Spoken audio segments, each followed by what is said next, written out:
बोलिए संत समाज की, वृंदावन बिहारी लाल की।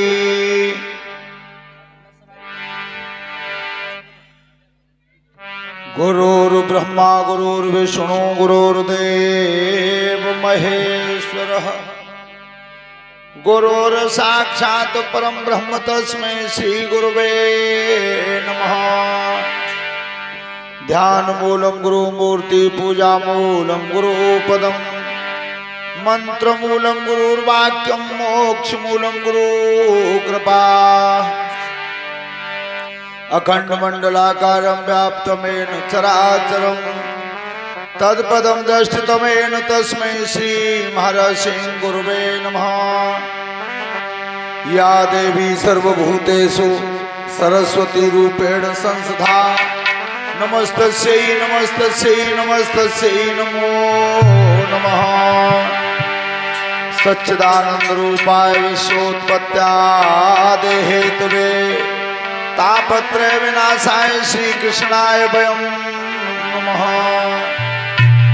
बंदो गुरुपद पदमोपरागा,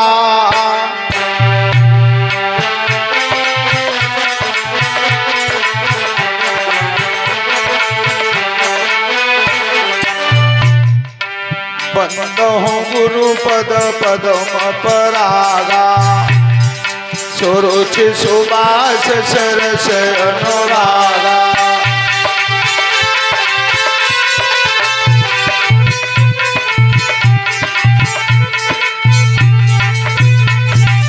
अमीय मुहुर में चूरन चारू, समन सकल भवरुज परिवारू।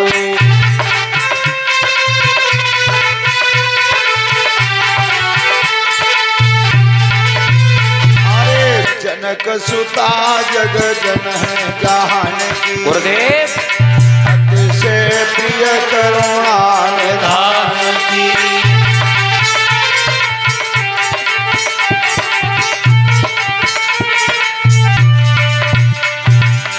ताकि युग पद कमल मनावो, जा शुक्र पान रमल मत पावो।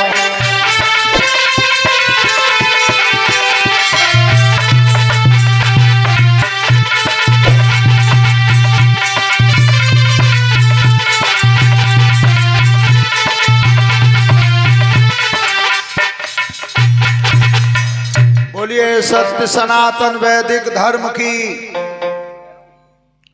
तो कथा शुरू अब करते हैं, और आओ वीर हनुमान।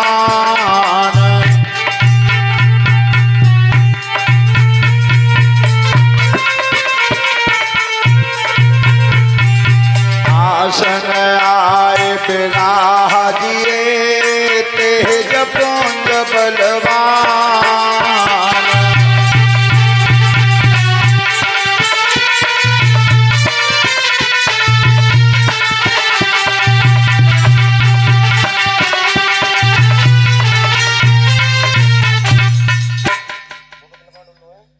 आज गंगा मैया के किनारे शुक्रताल पर परमहंस ज्ञानी श्री सुखदेव जी महाराज राजा परीक्षित को कथा सुना रहे हैं। अभिमन्यु नंदन काम क्रोध मद हिंसा का दमन करते हुए, सांसारिक मोह माया को छोड़ते हुए भगवान की कथा की तरफ ध्यान रखना, मृत्यु के भय को मन से निकाल देना।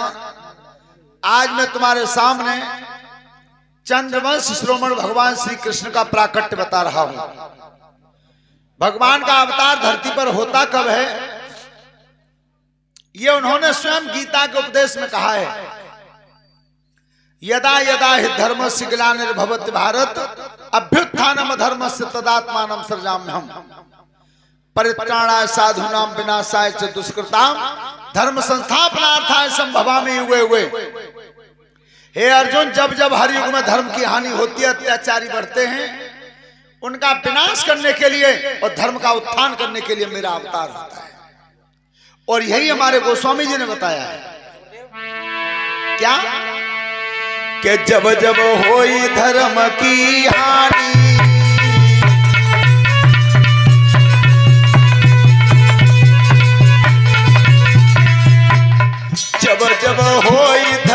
की हानि, बाढ़े ही असुर अधम अभिमानी।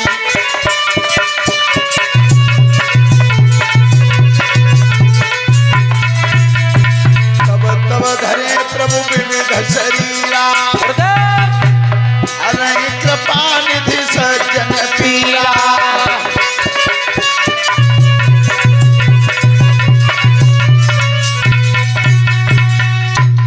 राजन परीक्षित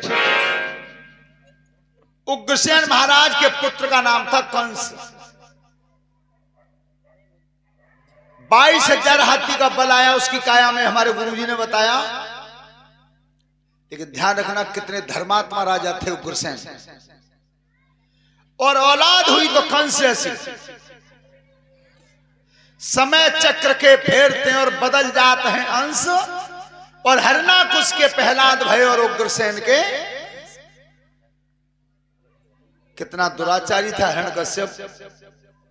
उसके बेटा पैदा हुआ तो प्रहलाद जैसा।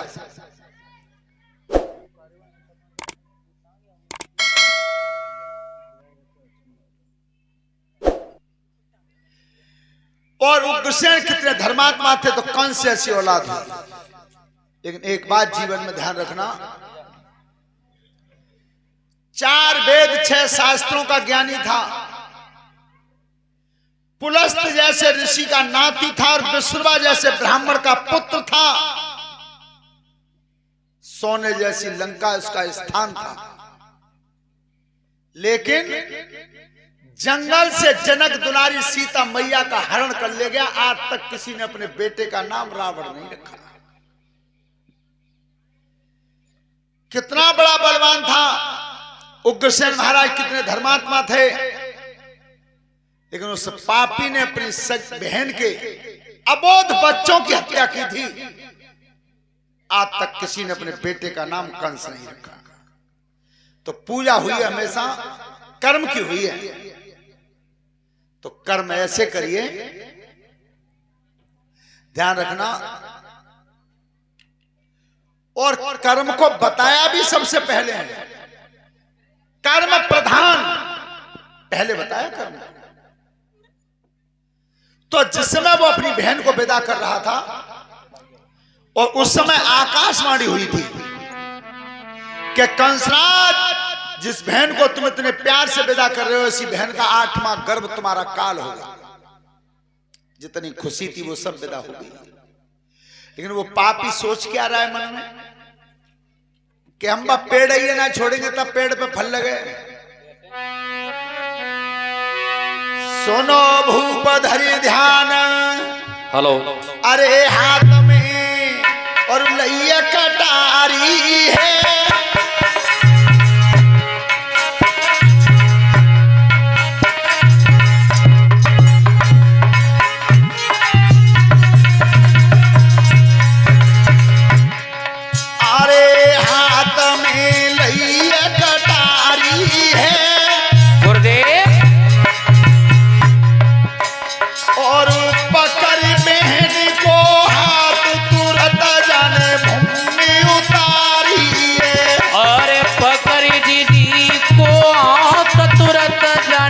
करनी उतारी है। अरे पकड़ी बहन को तो तुरंत जाने करनी उतारी है। अरे ते गया जो हाथन में डाटू,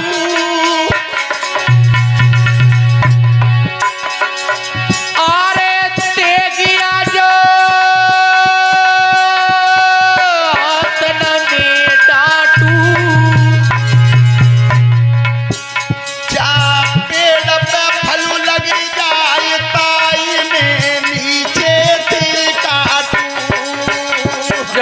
पेड़ पे फल लग जाए ताई में नीचे ती काटू। क्या पेड़ पे फल लगी जाए ताई में नीचे ती। वो पापी सोच रहा है वृक्ष की जड़ काट दूंगा जिसके ऊपर फल लगेगा। देवकी को मारना चाहता था। जमुना जी की पार बात यदि धर्म की होई,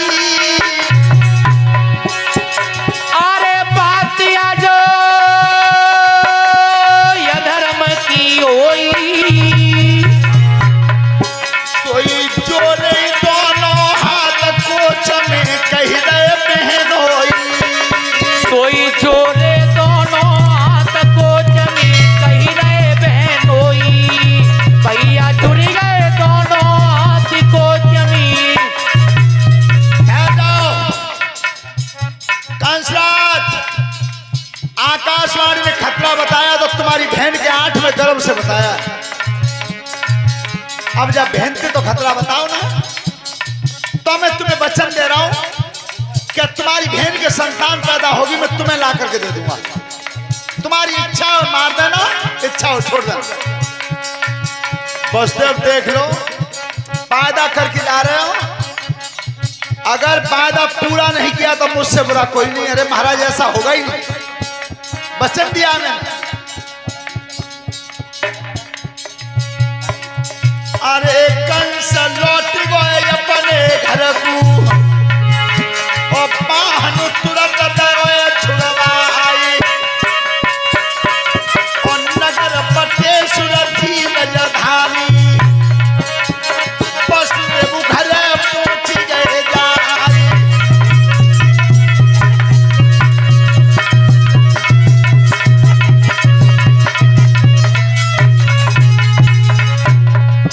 अरे गंगा जी के शुद्ध ताल में परमहंस ने कथा सुना, दादा नगलायनी की धरती पे पप्पू ने गाय की दही सुनाई।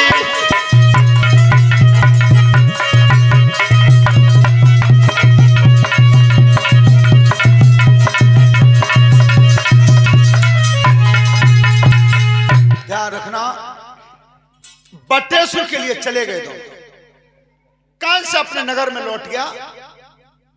कुछ समय बाद देवकी के एक संतान हुई। ध्यान रखना, उस समय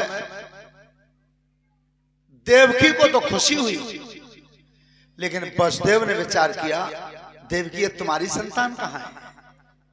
हम वादा करके आए तुम्हारे भैया का भोजन है, लाओ इस लड़के को मुझे दे दो। श्रोता बंधु, उस बच्चे को लेकर के जब वसुदेव आए हैं और मथुरा में ला करके कंस की गोद में दे दिया, लो महाराज जी तुम्हारी बहन की संतान हुई है। तो कंस ने जब बच्चा गोद में लिया तो हृदय का भाव बदल गया। विचार किया कि ये तो संतान पहली है और खतरा है 8वीं थे, तो वसुदेव जाए ले जाओ और 8वीं संतान हो तभी ले आइयो। वसुदेव जी उस बच्चे को लेकर के चल दिए, लेकिन देवता विचार कर रहे हैं कि अगर कंस के हृदय में दया का भाव पैदा हो गया तो फिर भगवान का अवतार नहीं होगा, वो तो इसके पापों की वजह से आ रहे हैं। श्रोता बंधु, देवऋषि नारद को भेजा है, नारद जी को भेजा है कंस को बहकाने के लिए, और आज देवऋषि नारद आ रहे हैं, हाथ में बीड़ा लग रहा था। किस तरह से? सभी बोलेंगे ताली बजाते हुए, श्रीमन नारायण नारायण नारायण, श्रीमन नारायण नारायण नारायण, भजमन नारायण नारायण नारायण।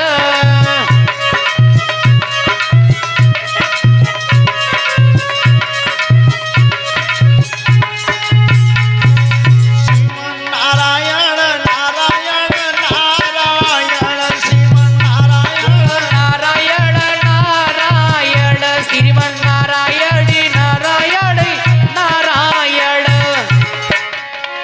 जो नारायण नाम लेत हैं, जो नारायण नाम लेत है, जो नारायण नाम लेत हैं, जो नारायण नाम लेत ही, पाप होई सब नारायण, श्रीमन नारायण नारायण नारायण।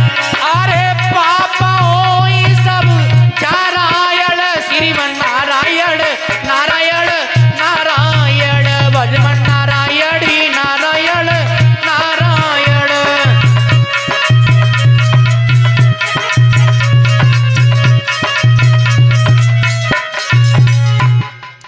आज देवऋषि नारद आए तो कंस ने आदर से बैठाया, आइए महाराज, देवऋषि विराजमान हो। अब नारद जी बोले, कंस कामालम पत्ता पहले तो कछु सूख गए हो। महाराज सूख भाई कह रहे हो, टाढ़े बैठे चैन हुई ना है, दिन में भूखना, रात में नींद ना है। क्यों, ऐसा क्यों होता है? महाराज आकाशवाणी ने बताया था कि हमारी बहन का 8वां गर्भ हमारा काल होगा। तो फिर तुम्हारी बहन के कोई संतान भई है? महाराज थोड़ी देर पहले आ जाते तो दिखाई देते। अब यार तो बसदेव लेके गए हैं। तो नारद जी ने कही तो फिर वो तुमने संतान लौटा क्यों दिया? महाराज लौटा तो इसलिए दिया कि 8वीं होगी तब मार देंगे। नारद जी ने कमल का फूल पकड़ा हाथ में, कई इसके पंख गिनो, 1 2 3 4 5 6 7 8। अब आगे तक गिनो, 1 2 3 4 5 6 7 8। काउलंग तक गिनो, 8 ही हैं। जब पहले बालक पद के निकले जाओ तो वो 8 मुंह बैठे हो, पल्लंग तक निकला तो जिना 8 मुंह बैठे हो। महाराज तो मैंने जानी है ना, और तुम जानो चाहे मन जानो, हमारा तो काम बतावे को है।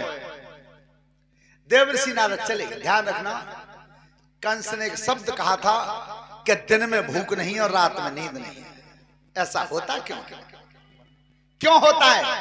ये मेरे गोस्वामी जी ने लिखा है रामचरितमानस में अरण्यकांड में, कि जिस समय लंकाधीश रावण और पंचवटी पर पहुंचा था सीता मैया के हरण को, तो क्या लिखा उन्होंने कि सून बीच दस कंधर देखा,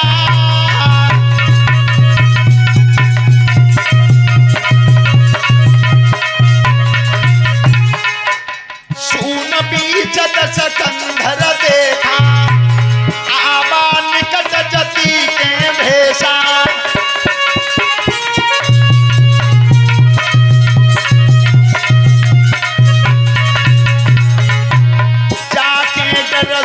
असुर डराई, निसिन नींद दिन अन्न न खाई।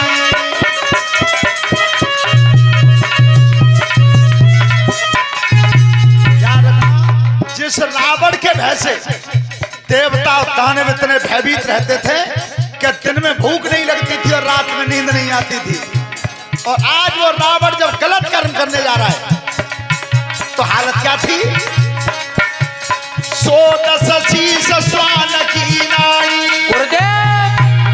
इतऊ तचितई चले भरी आई।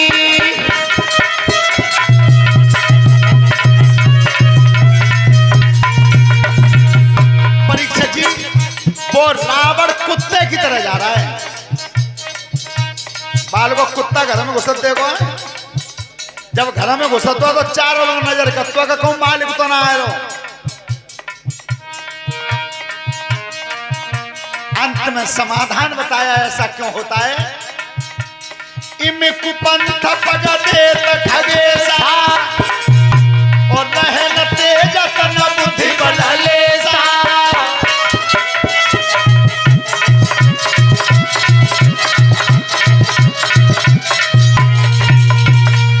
ध्यान रखना, जब गलत कर्म पर पैर पड़ता है तो बल और बुद्धि दोनों हट जाती है, दोनों ही हट जाती है। और इतना बड़ा बलवान कंस आज भयभीत है। नारद जी से कह रहा दिन में भूखना रात में नींद ना।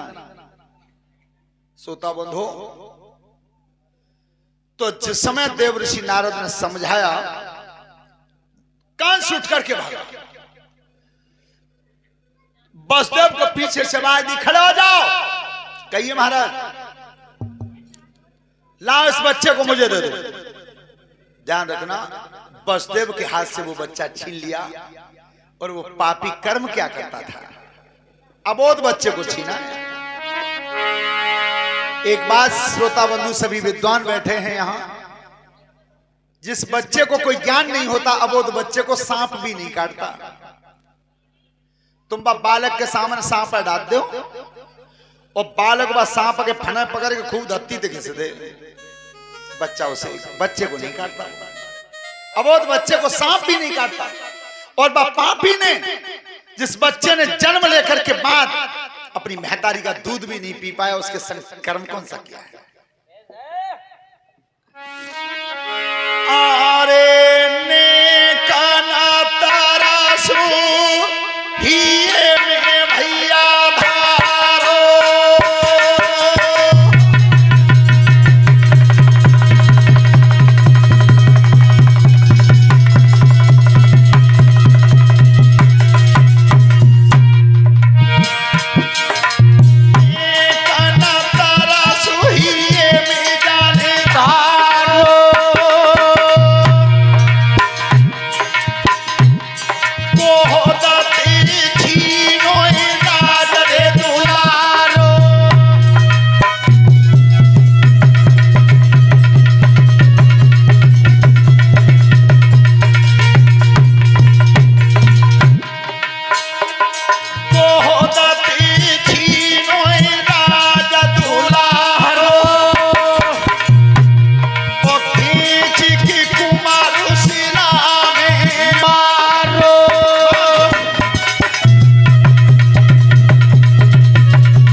उस पापी को दया नहीं आई, दया नहीं आई। और आपने उस दिन ये भजन सुना भी था कि दया धर्म नहीं मन में, चेहरा का देखे दर्पण में। ध्यान रखना, सुंदरता उससे आती है जिसके हृदय में दया और धर्म ये विश्वास कर जाते हैं। सुंदरता जात ना आई कि मंगेश शास्त्री और अनुज शास्त्री ने बढ़िया तरह से बार काट ले, खूब सी क्रीम पोत ले, पाउडर लगा लो, जाते सुंदरता नहीं आई। सुंदरता उससे आती है जब दया और धर्म ये दोनों बास कर जाते हैं हृदय में। श्रोता बंधु, अब कंस ने उस बच्चे को जो फेंक दिया था वो सुतल लोक में चला गया। आगे चल के जब भगवान बचा के लाए थे तो इसी बच्चे का नाम पड़ा था कीर्तमान। अब कंस ने सोची जब कोई सो बालक 8 में ऐसे तो जो एक आधे दुबकाऊ सकते हैं, और काउ तरह बुत छिपको बेकाल बनो तो नहीं बच पाऊंगा। आज दोनों बहन बहनों को बुलवाया, दोनों बहन बहनों को बुलवाया, कारावास बनवाया मथुरा में। हाथों में हथकड़ी, पैरों में बेड़ी पहना दी। और कंस दोनों से कह रहा है कि जब तक 8वीं संतान नहीं होगी तब तक तुम निकल के नहीं जाओ, तब तक नहीं जाओ। ध्यान रखना, पहरेदार रहते थे कंस के यहां। श्रोता बंधु, कुछ समय बाद दूसरी संतान फिर हुई, उसे भी मार के जल की धार में फेंक दिया। वो भी बच्चा सुतल लोक चला गया। इस तरह से 6 बच्चाओं की हत्या कर दी। 6 बच्चाओं की हत्या कर दी। अब भगवान क्षीर सागर में विचार करते हैं कि अब 2 ही नंबर बाकी है, 2 ही नंबर बाकी है। बेटा बात नहीं तो शेष से जाकर के कहा कि पहले त्रेता में हम बड़े बने, अब क्या मन हो तो तुम बड़े बन लो। अब शेष भगवान सोच रहे हैं कि पहले हम छोटे बने, लक्ष्मण। तो लक्ष्मण ने कुछ मर्म न जाना, जो कुछ चरित्र रचे भगवान। तो हम छोटे बने, तातना इन्हें बताई, अब की बार बड़े बनेंगे। अब वो ये नहीं जानते कि अपने मन की तो उनने काव्य बताई है ना। यहां तक लिख दिया विद्वानों ने कि वेद हमारी आत्मा और हम वेदन के मां हैं, और जो रचना रचनी चाहे सो वेदन में हूं। ध्यान रखना, वो कहीं नहीं है जो उसे रचनी है। श्रोता बंधु, एक बात जीवन में ध्यान रखना, अगर भगवान भी वो परम ब्रह्म परमात्मा अगर अमीरों के संग हो जाता तो ध्यान रखना फिर गरीबों की कोई नहीं सुनता, गरीबों की कोई नहीं सुनता। हमेशा भगवान का इशारा रहा तो हमें कमजोर की तरफ रहा है। बेटा बात मत करो तो बात ज्यादा है। और सुनो, ये हाथ का पंजा ये इशारा करता है। सबसे पहले आता है अंगूठा, इसकी कीमत है। भगवान द्वापर में अवतार लेकर के विचार करते हैं कि इस अंगूठे की कीमत वहां आती है कि जहां कोई दस्तावेज पे लगाया जाता, लिखापड़ी में लगा दो अंगूठा, कीमत है। और उसके बाद ये उंगली आती है, ये रास्ता बताती है। किसी को अगर गैल बतानी हो तो यही जाते बतावे, इसकी भी कीमत हो गई। सुना बेटा ध्यान से। अच्छा, इसके बाद ये अपने में स्वयं बड़ी है, ये तो बड़ी है ही। और इसके बाद ये उंगली जो आती है, इसी से हमेशा तिलक किया जाता है पूजा पाठ में। तिलक इसी से लगता है। जी काऊ ने नहीं पूछी, भगवान ने कही कि तुझे किसी ने नहीं पूछा तो तुझे मैं पूछूंगा। तेरी कद्र कोई नहीं करता तो मैं करूंगा। तो आपने देखा हो भगवान ने गोवर्धन जी को धारण किया तो इसी उंगली पर किया, इसी उंगली पर किया। ये संकेत द्वारकाधीश कन्हैया का। और जब अवतार धारण करके मेरे प्रभु श्री राम आए थे और लंका से जीतकर और जिस समय अयोध्या में आए तो सबको विदा कर रहे थे। जो भी अपने संग के मित्रगण थे सबको विदा कर रहे थे। लेकिन परीक्षित जी सबसे बड़ी बात यह बन गई, क्या उस समय भगवान राम अयोध्या के राजा बने, विभीषण जी लंका के राजा बने और सुग्रीव पंपापुर के राजा बने। एक और भगवान का मित्र खड़ा था एक कोने में, जिसका नाम था गुहराज। गुहराज तो आज वो मन में विचार करता है कि मेरे प्रभु आज वनवासित हो रही है। अब तो ना राजन की गिनती राजन नहीं हो गई, क्योंकि एक लंका के राजा है, एक पंपापुर के राजा है, और ये पूरी दुनिया के मालिक अयोध्या के राजा। आज मेरी गिनती नहीं होगी। तो गुहराज अकेले में खड़ा था, विचार करना। लेकिन उसके दिल में यह बात थी कि आज मेरी गिनती नहीं है, आज तो ना बड़े बड़े राजन की गिनती राजन में ही हो गई। लेकिन सबको जब विदा कर रहे थे, विभीषण को विदा किया, सुग्रीव को विदा किया, जितने भी मित्रों ने मदद की थी सबको विदा किया। लेकिन अंत में वो शब्द गुहराज से कहा कि गुहराज कमजोर जाति का था और ज्यादा बड़ा राजा नहीं था। तो गुहराज अकेले में जब देखा तो भगवान ने वो शब्द ना विभीषण के लिए कहा और ना सुग्रीव के लिए कहा, किसी के लिए नहीं कहा, लेकिन वो शब्द गुहराज के लिए कहा। क्या कहा कि तुम मम प्रिय भरत सम भ्राता,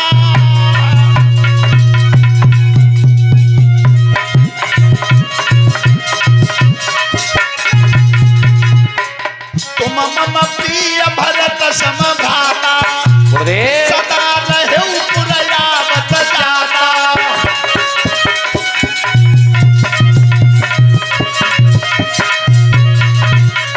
भैया तुम्हें मैंने वो स्थान दिया है कि तुम मेरे सबसे ज्यादा प्रिय मेरा भाई है भरत, उसके समान। लेकिन मेरे यहाँ कबू कबू आवत ही रही हो बीच में। सुनत बचन उपजा सुख भारी, चरण पर भरी लोचन बारी।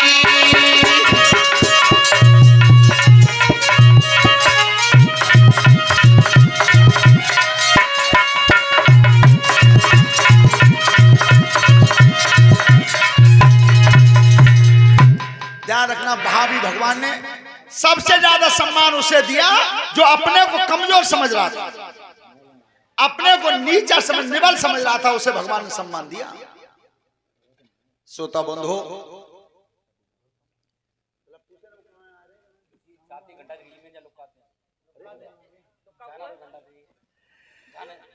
ध्यान रखना, उस समय भगवान शेष जी आज 7वें गर्भ में आ रहे हैं, 7वें गर्भ में। लेकिन 7वां गर्भ जब 7 महीने का हुआ है देवकी के, पहरेदारी बढ़ गई थी कि 2 ही नंबर है, आगे ना पीछे लूंगा, ऐसे कहते हैं 2 ही नंबर है। लेकिन 7वां गर्भ जब 7 महीने का हुआ, भगवान ने वो कर्म करवाया, इतना बड़ा कोई सर्जन आज तक पैदा नहीं हुआ। वो सर्जरी की जो आज तक इतना बड़ा कोई सर्जन हुआ ही नहीं। भगवान आदेश करते हैं क्षीर सागर से, क्या?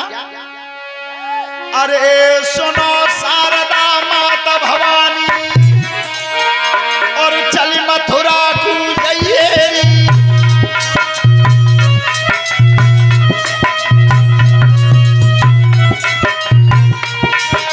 सुनो शारदा माता भवानी, गुरुदेव, और चली मथुरा को जाइए। और 7 मास को गर्भ देवकी, और गर्भ फेंच के लइयो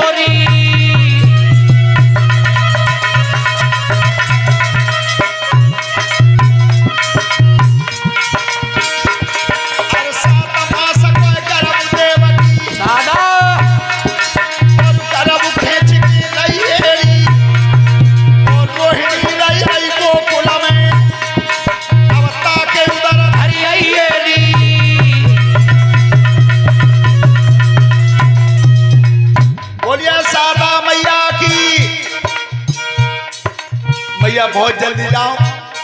7 महीने की संतान है देवकी मैया के, उस अमर को नौका तो निकाल के रोहिणी के गर्भ में प्रवेश कर देना। ओ चली शारदा सुरपते, ओ चली मथुरा में आई है, गुरुदेव ओ माता जेल में सोई रही, और गर्भ खींच के आई है।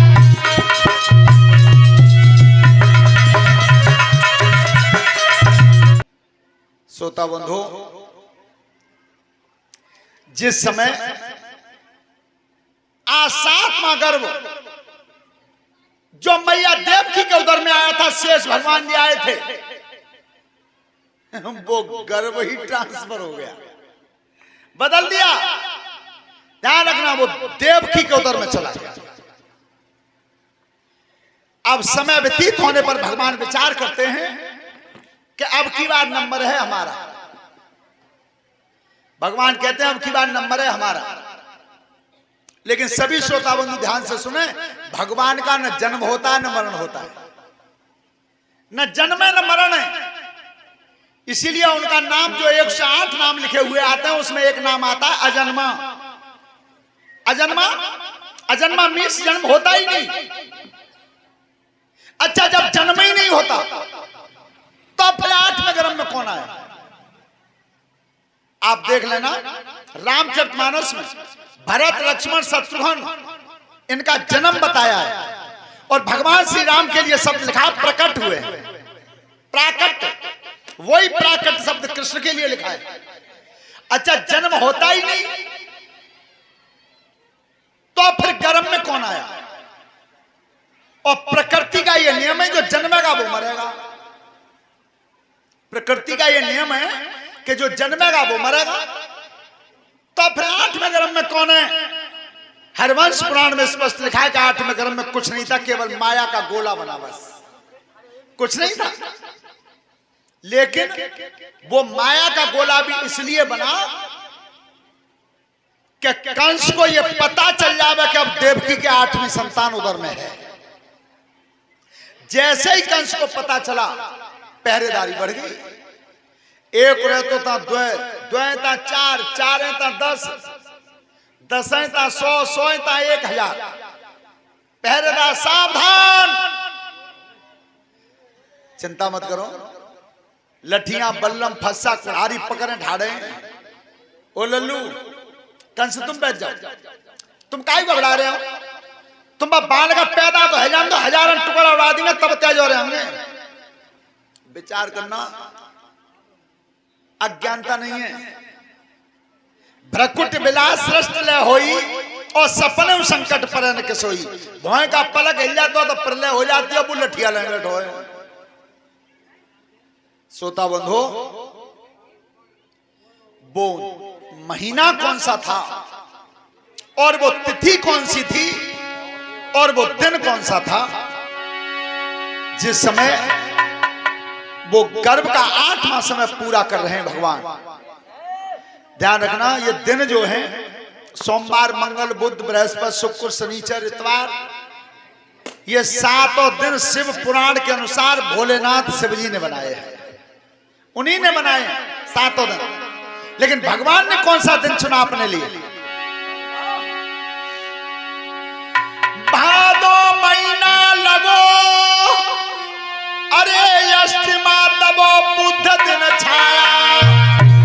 भादों का महीना था, अष्टमी तिथि थी, और बुधवार का दिन था। जब सूर्य करो प्रकाश रे सोई दर्द मात के, अरे दर्द मात की आया, और दर्द मात की आया। जब सूर्य की हो प्रकाश रे सोई दर्द मात की आया।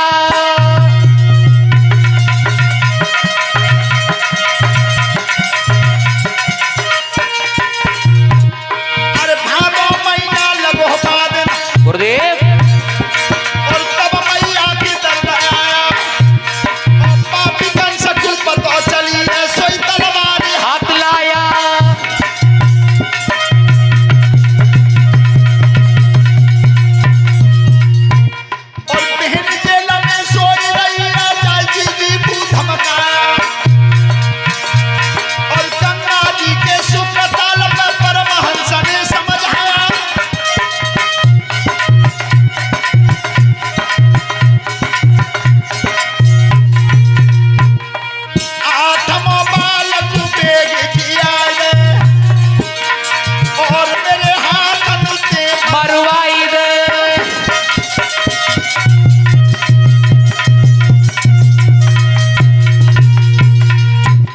सुना, भादों का महीना था, अष्टमी तिथि थी और बुधवार का दिन था।